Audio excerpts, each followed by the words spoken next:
안녕하세요. 나눔철학입니다. 요즘에는 간혹 가족들이 간병하다가 힘들어 살인도 일어나는 것을 뉴스에서 종종 접하곤 합니다. 알면서 실천할 수 없는 간병의 어려움, 나만은 피하고 싶지만 누군가는 짊어져야 하는 짐입니다. 오늘은 4년 동안 치매 걸린 시어머니를 혼자 대소변 받아낸 한 며느리에 대한 사연을 들려드리려고 합니다. 4년 동안 시어머니를 간병하면서도 며느리는 어떤 불평, 불만을 하지 않았고, 특히 며느리가 시어머니를 모신 충격적인 이유를 알게 되자 모두 경악할 수밖에 없었습니다. 이야기에 들어가기 전에 구독과 좋아요는 큰 힘이 됩니다. 이제 며느리의 입장에서 이야기를 해드리겠습니다. 신랑이 늦둥이라 저와 나이차가 50년 넘게 나시는 어머님. 제가 시집오고 5년 만에 치매에 걸리셔서 저 혼자 4년간 대소변을 받아냈습니다. 잘 씻지도 못하고 딸내미 얼굴도 못 보고 매일 환자식을 먹고 간이 침대에 쪼그려 잠들었습니다. 그렇게 저는 4년간 남편 품에서 단 한 번도 잠들지 못했습니다. 어머니께서는 장에 힘이 없으셔서 변도 제대로 못 누우셨기 때문에 제 손가락으로 변을 파내는 일도 거의 매일이었습니다. 하지만 안 힘들다고 평생이 짓해도 좋으니 살아만 계시라고 빌었습니다. 그렇게까지 할 수 있었던 이유는 정신이 멀쩡하셨던 그 5년간 베풀어 주신 그분의 사랑 덕분이었습니다. 제 나이 33살 먹도록 그렇게 선하고 지혜롭고 어진 분을 본 적이 없습니다. 알코올 중독으로 정신치료를 받고 계시는 아버지, 그런 아버지를 견디다 못해 제가 10살 때 집 나가서 소식 없는 엄마, 온갖 사고를 치며 경찰서 들락날락하던 오빠. 저는 그 밑에서 매일 맞고 울며 자랐습니다. 그런 저를 무슨 공주님인 줄 착각하는 신랑에게 모든 이야기를 들은 시어머니는 눈물을 글썽였습니다. 한시라도 빨리 데려오고 싶다고, 그리고는 2천만 원짜리 통장을 내어주시며 어떤 나라에서는 남의 집 귀한 딸 데리고 올 때 지참금을 주고 데려온다는데 부족하지만 이 돈이라도 받으라고 그 돈으로 하고 싶은 혼수, 사고 싶은 거 사서 시집오라 하셨던 시어머님. 어릴 적 부모의 사랑을 모르고 자란 저에게는 그런 어머님이 너무 고맙고 감사했습니다. 저는 그렇게 신랑과 독립해 살고 있던 아파트도 일부러 처분하고 어머님 댁에 들어가서 셋이 살게 되었습니다. 신랑이 10살도 되기 전에 과부가 되어 자식 5을 키우시면서도 평생을 자식들에게 언성 한 번 높이신 적이 없었다는 시어머님. 50 넘은 아주버님께서도 평생 어머니 화내시는 모습을 본 적이 없다 하시네요. 어느 날은 바쁜 명절날 돕진 못할 망정 튀김 위에 설탕병을 깨뜨렸습니다. 튀김도 다 망치고 병도 깬 저에게 일체의 망설임 없이 아무 소리 말고 있거라 하시고는 늙으면 죽어야 한다며 당신이 손에 힘이 없어 놓쳤다고 하시던 어머님.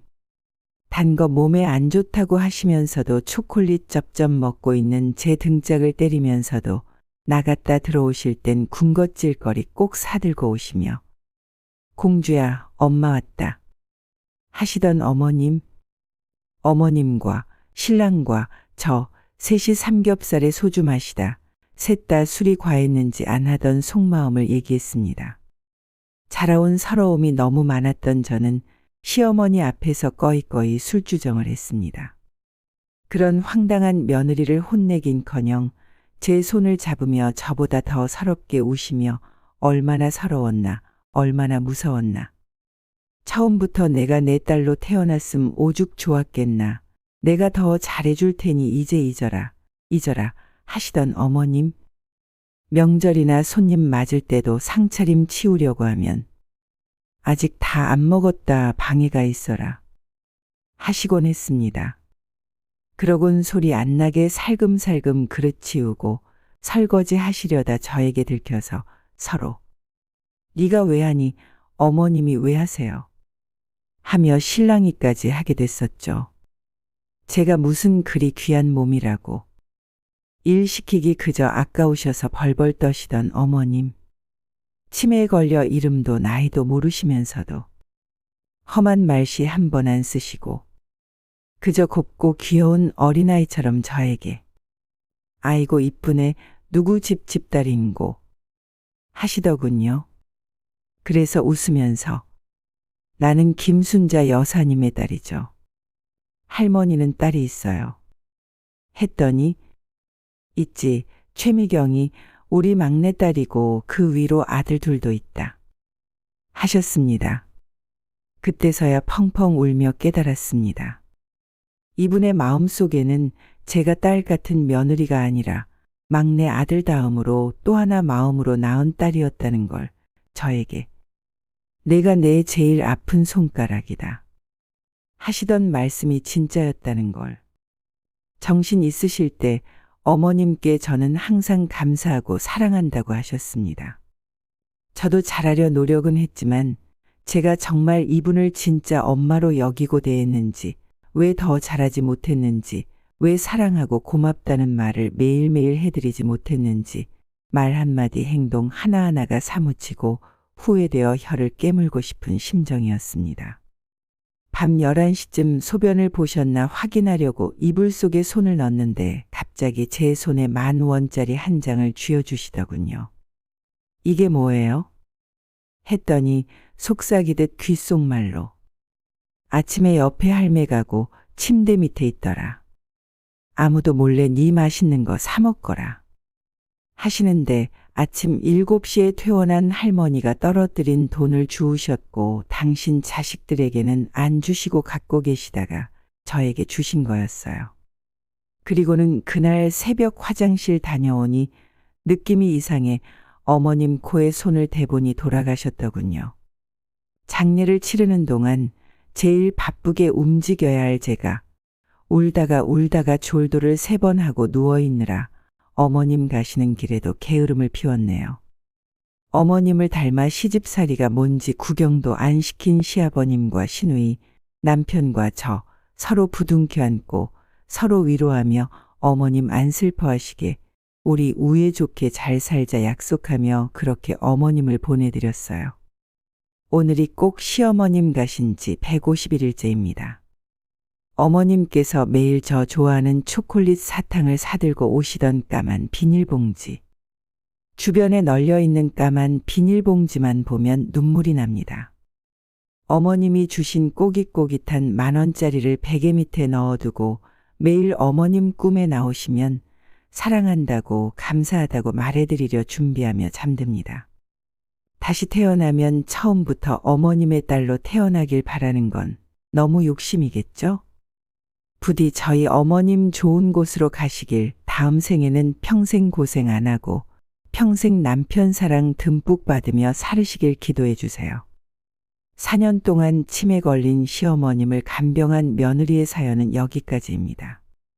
4년간 치매에 걸린 시어머니를 돌보며 며느리가 겪은 애틋하고 가슴 아픈 사랑 이야기를 여러분과 나누었습니다. 이 이야기에서 우리는 가족이란 단순히 피로 이어진 관계만이 아니라 서로를 위해 희생하고 사랑을 나누는 진정한 마음에서 비롯된다는 것을 배울 수 있습니다. 시어머니는 며느리를 자신의 진짜 딸처럼 여겼고 며느리 역시 시어머니에게 깊은 사랑과 감사의 마음을 품었습니다. 이제는 나이가 들어간다는 뜻일까요? 칠순잔치, 팔순잔치 등등 나이를 먹으시며 가까운 이웃이나 친지 등과 사랑을 나누려는 분들이 많아지고 있습니다. 이때 눈여겨보게 되는 것이 자녀들의 인사말입니다. 아버지, 어머니를 존경합니다 하며 목소리가 촉촉해지고 눈시울이 붉어질 때면 저도 모르게 저도 뭉클해집니다. 자녀들에게 존경받는 부모가 존경스럽습니다. 자식들을 무한히 사랑하는 부모가 아니면 듣기 힘든 말이 아닐까요?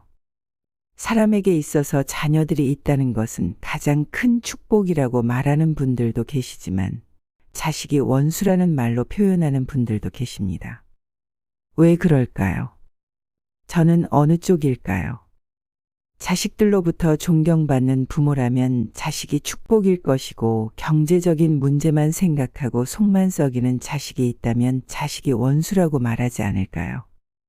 자식을 믿고 묵묵히 지켜봐 주시는 분은 자식을 무한히 사랑하는 부모일 것이고 하는 행동 하나하나 간섭하고 올곧게 자라라고 다그치는 부모는 그 반대일까요? 자식이 축복인지 부모가 축복인지 따로 떼어놓고 생각할 수 있을까요? 자식이 원수인지 부모가 원수인지 분리해서 바라볼 수 있을까요? 저는 어떤 사람이고 저희 부모님은 어떤 분이시고 저희 자녀들은 어떤 부모 노릇을 하고 있을까요? 지금 생각하면 저는 부모로서 많이 부족했던 것 같습니다.